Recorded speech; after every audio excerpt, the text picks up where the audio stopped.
Ժառանգականության և շարունակականության շունչը զգացվում է նաև մեքենայի սալոնի ձևավորման հարցում։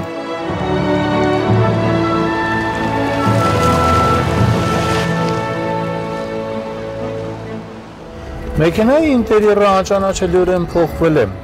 Հավաքման որակն ուղղակի անթերի է, իսկ նյութերի որակին կարող են նախանձել շատ և շատ լուքս արտադրանք թողարկող ընկերություններ։ Այստեղ միահյուսվել են հարմարավետությունն ու նոր տեխնոլոգիաները։ Նախկին մոդելի համեմատ նոր Nissan Patrol-ը կարելի ասել ոչ թե մեկ, այլ մի քանի գլխով ավելի բարձր է և ոչնչով չի զիջում իր մրցակից մոդելներին, եթե չասենք ավելին։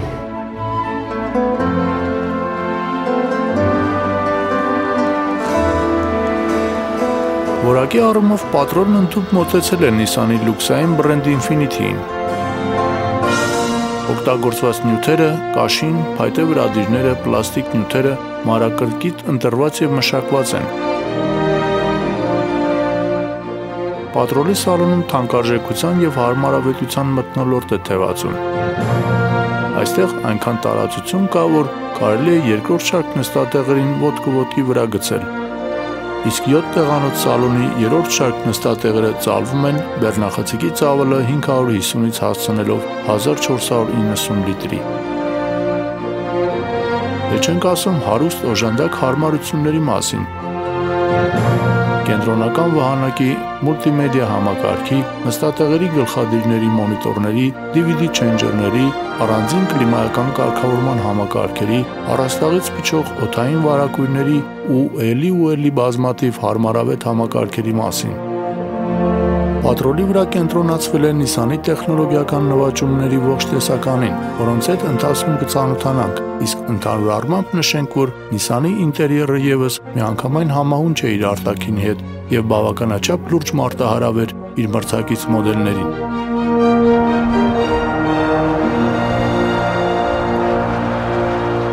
Մեքենայի թափքի կառուցման հիմքում կրկին տարածական հենոցն է, որը սակայն այստեղ մասամբ ինտեգրվել է թափքի մեջ։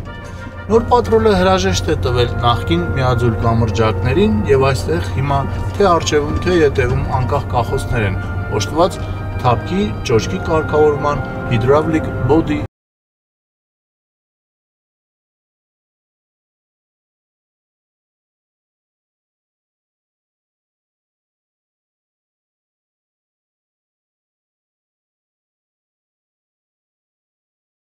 գրված հենոցի, ապա ոչ մի պատճառ չկա Patrol-ին զերծ պահելու նման ժամանակակից նորամուծություններից, մանավանդ որ Nissan-ը կարող է առաջարկել նաև թափքի ճոճքը կարգավորող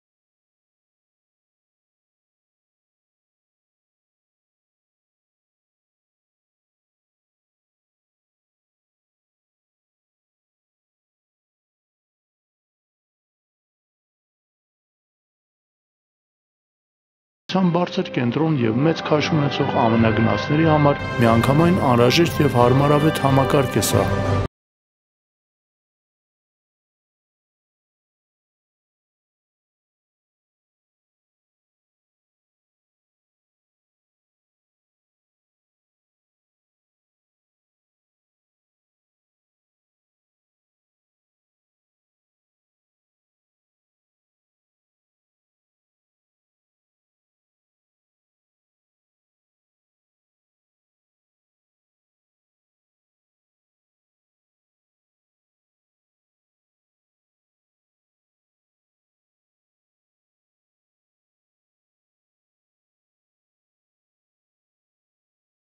Կախոցները կարգավորված են առավելագույն հարմարավետ և փափուկ ընթացքի համար։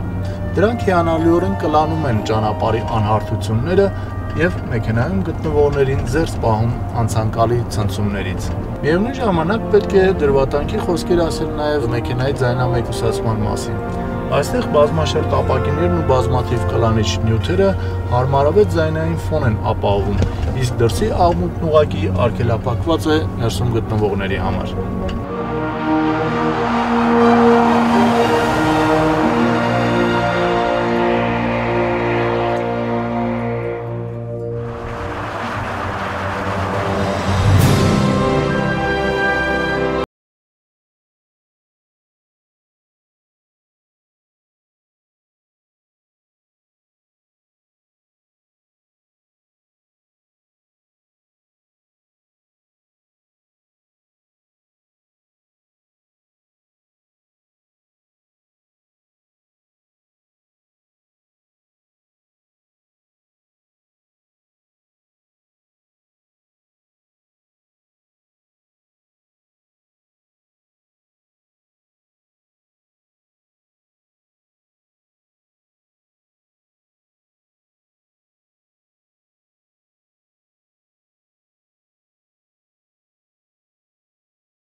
Այսքան հզոր շարժիչ պատրոլը չի ունեցել։ Ավելին, այստեղ առաջին անգամ հայտնվել է վեաձև 8 մխոցային շարժիչ։ Շնորհիվ հիանալի ձայնամեկուսացման, այստեղ շարժիչի ձայնը համարյա չի լսվում։ Իսկ ես հիշեցնեմ, որ մենք կապոտի տակ ունենք 5.6 լիտր աշխատանքային ծավալով վեաձև 8 մխոցային շարժիչ 400 ձիաուշ հզորությամբ, որը 100 կմ/ժ արագությանը մեքենային հասցնում է ընդամենը 6.6 վայրկյանում։ Պատկերացնում եք համարյա 3 տոննա քաշ ունեցող մեծածավալ ամենագնացը ուղղակի սպորտ մեքենային վայել արագացում ունի։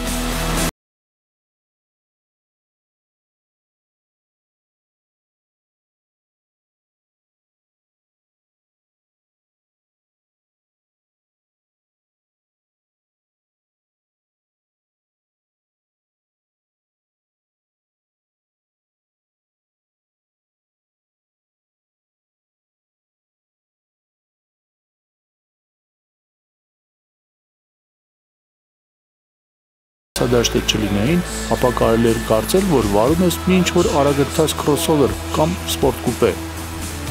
Այդպիսի կերպարանափոխություն չէ սպասում նախկինում միաձուլ կամրջակներով եւ հենոցով անցունակ եւ դիմացկուն, սակայն ոչ այնքան ճարպիկ եւ ասֆալտին չհարմարեցված իմիջով պատրոլից։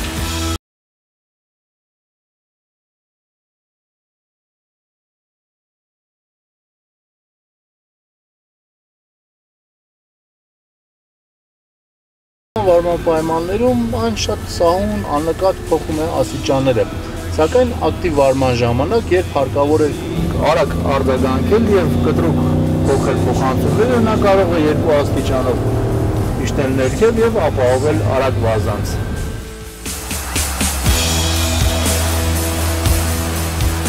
7 աստիճանով ավտոմատ փոխանցումատուփը հարմարեցնում է իր աշխատանքը վարորդի վարման ոճին, ակնթարթորեն արձագանքելով նրա հրահանգներին։ Միգուցե չէր խանգարի նաև ղեկանիվի ետևի բռնակների համակարգ այստեղ։ Սակայն կարծես ես կրկին մոռացա, որ պատրոլն այնուամենայնիվ մեծածավալ ամենագնաց է, այլ ոչ սպորտ քրոսովեր, եւ ուրեմն պետք է ոչ պակաս վստահ, իսկ միգուցե եւ ավելի ինքնավստահ զգա իրեն ճանապարհներից դուրս, այնտեղ ուր մշտապես բարձունքի վրա է եղել բարեկ կամ պահակախումբ անվանում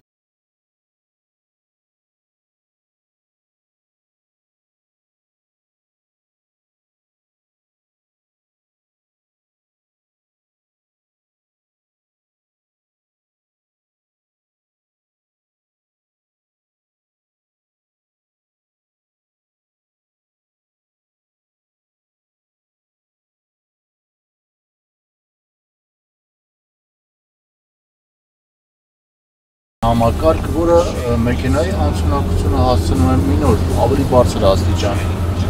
Այն օժտված է 4 ռեժիմներով, նախատեսված տարբեր տեղանքներով երթևեկելու համար։ Ահա այս կլոր կոճակի օգնությամբ կախված տեղանքից կարող ենք ընտրել սովորական ճանապարհի, ձյան, ավազի կամ քարերի ռեժիմը։ Յուրաքանչյուր ռեժիմի պայմաններում գազի ոտնակը, փոխանցումատուփը եւ ESP համակարգը ստանում են համապատասխան կարգավորումներ։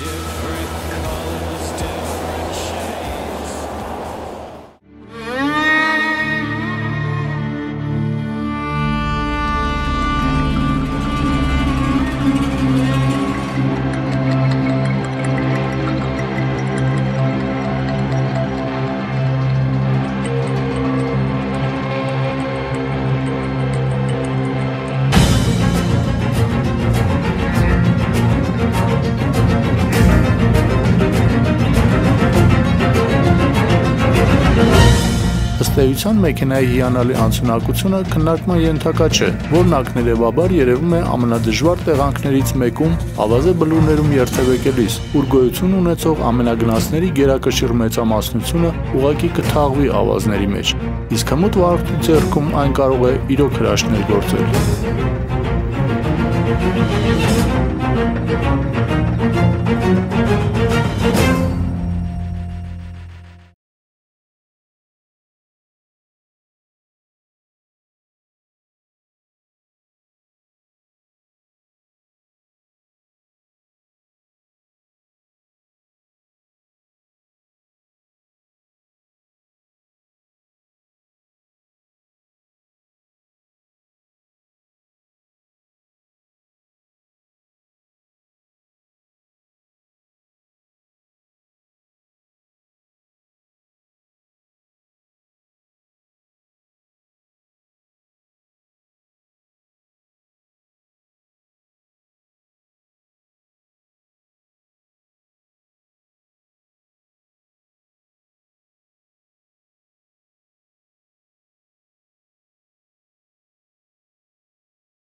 նոր պատրոլի հետ եւ եզրակացություններ անենք։